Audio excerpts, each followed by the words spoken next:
মানে ত্রিপ্রাসার জন্য যে এডিসির মধ্যে যে ডেভেলপমেন্টের জন্য পাঠিয়েছেন, সেই টাকাকে তারা নিজের ব্যক্তিগত নিজের বাপের সম্পত্তি মনে করে তারা নয় ছয় করে যাচ্ছেন। তার জন্য এই 2026-এর নির্বাচনে আমার বিশেষ করে যারা ত্রিপ্রাসাদ ভাই বোনেরা আছেন, আমি তাদের কাছে অনুরোধ, আমাদের জাতিকে যে ধ্বংস করবে, আমাদের নিয়ে যে রাজনীতি করবে, তাদেরকে আমরা কোনোভাবে সারাসারি নাই। এই 2026-এ তাদেরকে সিপিএম কে যেভাবে আমরা বিদায় দিয়েছে সেইভাবে ত্রিপুরাকেও আমরা এবার এই 2026-এ তাদেরকে চিরতরে বিদায় দিতে হবে। আপনারা রাজি আছেন? সবাই রাজি আছেন? রাজি আছেন?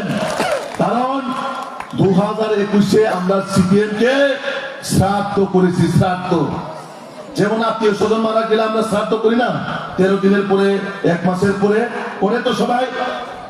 সিপিএম কেও আমরা 2021-এ আমরা শ্রাদ্ধ করেছি।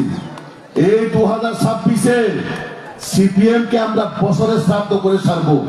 রেডি আছেন? সবাই রেডি আছেন? রাজি আছেন না আমার কথায়?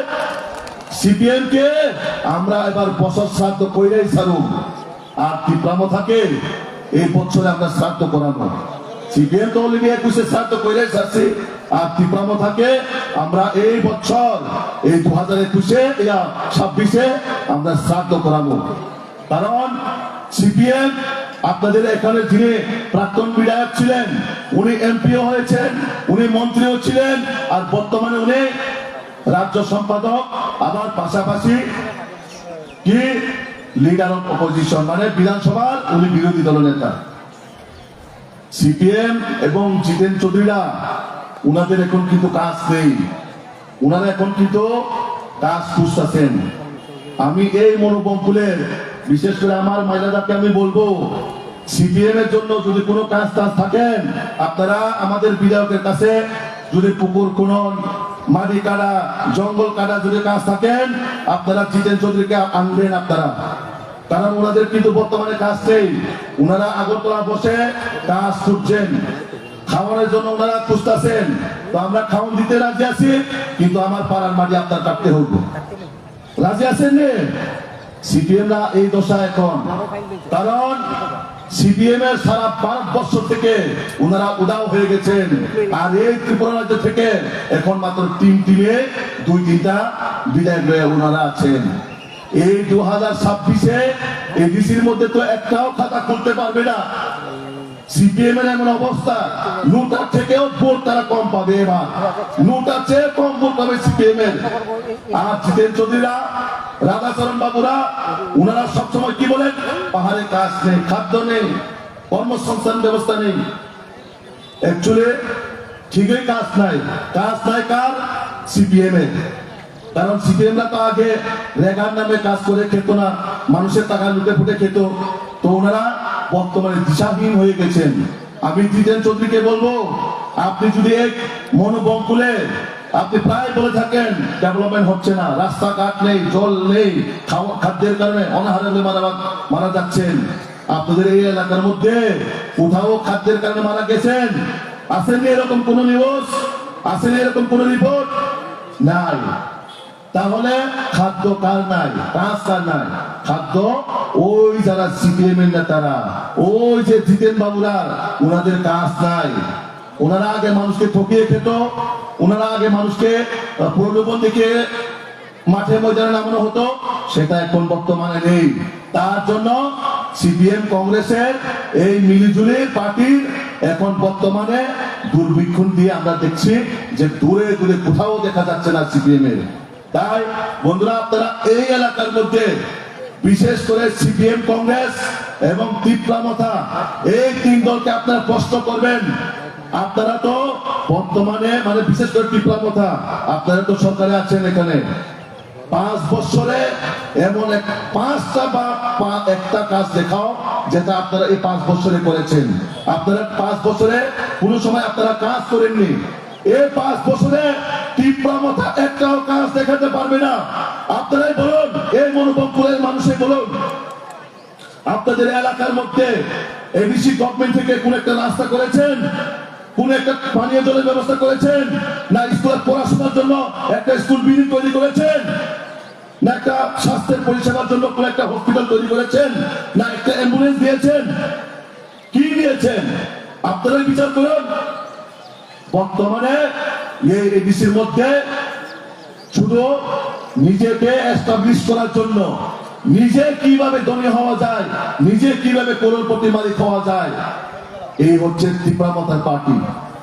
সেখানে মানুষের জন্য চিন্তা করা হয় না। আমাদের ভারতীয় জনতা পার্টি, আজকে আমরা এই মঞ্চ থেকে দাঁড়িয়ে আমি কথা দিয়ে যাচ্ছি, ভারতীয় জনতা পার্টি যদি তৃতীয় এডিসি ক্ষমতায় আসে, আমরা প্রথম ফার্স্ট প্রায়োরিটি হিসেবে আমার বেকার যারা যুব ভাইয়ের জন্য আমরা কর্মসংস্থানের আমরা ব্যবস্থা করুন। আমরা ফার্স্ট প্রায়োরিটি হিসেবে যুবকদের জন্য আমরা কর্মসংস্থানের ব্যবস্থা করুন। আমরা তারপরে যাদের বাড়িঘর নেই, এই তৃতীয় এডিসির মধ্যে যারা, সে আমার জাতি বাঙালি হইতে পারে, আমার জাতি জনজাতি হইতে পারে, সকলের জন্য আমাদের রাজ্য সরকার, বিশেষ করে মোদী মানিক সাহাজির নেতৃত্বে এই সরকার জনকল্যাণমুখী সরকার। এই সরকার যেভাবে আমাদের ত্রিপুরা রাজ্যকে এগিয়ে নিয়ে যাওয়ার জন্য, বিশেষ করে প্রধানমন্ত্রী আবাস যোজনা, বিশেষ করে স্বাস্থ্যের জন্য স্বাস্থ্য বীমা যোজনা, মানে মুখ্যমন্ত্রী আমরা আয়ুষ্মান কার্ড, প্রধানমন্ত্রীর আয়ুষ্মান কার্ড, তার পাশাপাশি রাস্তাঘাট, পানীয় জল, স্কুল, স্বাস্থ্যের জন্য পরিষেবা, সবটাই আমাদের ভারতীয় জনতা পার্টি কোন সময় না জাতিগত দেখে, না কোনো ধর্মীয়গত দেখে, আমাদের নজরে জাতি জনজাতি সবাই আমরা চাই আমাদের রাজ্যের মুখ্যমন্ত্রী আদরণীয় প্রফেসর ডক্টর মানিক সাহাজির নেতৃত্বে কোনায় কোনায় আমরা ডেভেলপমেন্ট চাই, আমরা উন্নয়ন। আগামী দিনে আমাদের রাজ্যে আমাদের এই এডিসির মধ্যে ভারতীয় জনতা পার্টি সরকার আসার পর আমরা আপনাদেরকে ফার্স্ট প্রায়োরিটি হিসেবে আমরা ডেভেলপমেন্ট আমরা কাজ করব। আমি প্রশ্ন করতে চাই, যারা বর্তমানে তীব্রমতায় আমার বাঙালি ভাইরা আছেন, বিশেষ করে মাইনরিটি ভাইরা আছেন, প্রদ্যুৎ দাবি করেন ত্রিপ্রাসাদের জন্য দাবি রাখেন, জনজাতিদের জন্য দাবি রাখেন, কিন্তু আপনারা যারা ওই দলে আছেন, বিশেষ করে মুসলিম এবং বাঙালি ভাইরা, আপনাদের জন্য ওনাদের দলের কি দাবি? ত্রিপ্রাসাদও ডেভেলপমেন্ট হয়ে যাবে, ওনারা, আমি মানলাম ওনার দাবিতে ত্রিপ্রাসার উন্নতি হইল, সংবিধান সলিউশন পেল, কিন্তু আপনাদের জন্য এই পার্টির মধ্যে কি? ত্রিপ্রামথার মধ্যে বাঙালিদের জন্য কি, মুসলিমদের জন্য কি কিছু আছে? উনি যখন দিল্লিতে গিয়ে কথা বলেন, যারা এডিসির মধ্যে বাঙালিরা আছেন, মুসলিমরা আছেন, ওনাদের জন্য তো কোনো দাবি করেননি উনি, ওনাদের জন্য কিন্তু কোনো দাবি করেননি। দাবি কার জন্য? আমরা ত্রিপ্রাসার জন্য, তাও কি ঠকানোর জন্য। আমাদের মাননীয় মুখ্যমন্ত্রী প্রায় বলে থাকেন, ওনার কাছে প্রায় সময় ওনারা এসে দাবি করেন, কি দাবি করেন? ঠকানোর জন্য। যে ওনাদেরকে, ওনাদের মুখোশ আমাদের রাজ্যের মাননীয় মুখ্যমন্ত্রী জনগণের সামনে তুলে ধরেছেন, তখন থেকে তাদের দিয়ে এখন ওই স্ক্রিপ্টের নামে রোমান স্ক্রিপ্ট, এই রোমান স্ক্রিপ্ট, কখনো রোমান স্ক্রিপ্টের নামে, কখনো এডিসি জায়গা নাকি জেনারেল এলাকার মধ্যে নেওয়া হচ্ছে, এইরকম ভাবে বিভিন্ন জায়গায় ছাত্রদেরকে নামিয়ে নেওয়া হচ্ছে, বিভিন্ন জায়গায় সাধারণ সহজ সরল মানুষদেরকে ঠকিয়ে রাস্তার মধ্যে নামিয়ে দেওয়া হচ্ছে।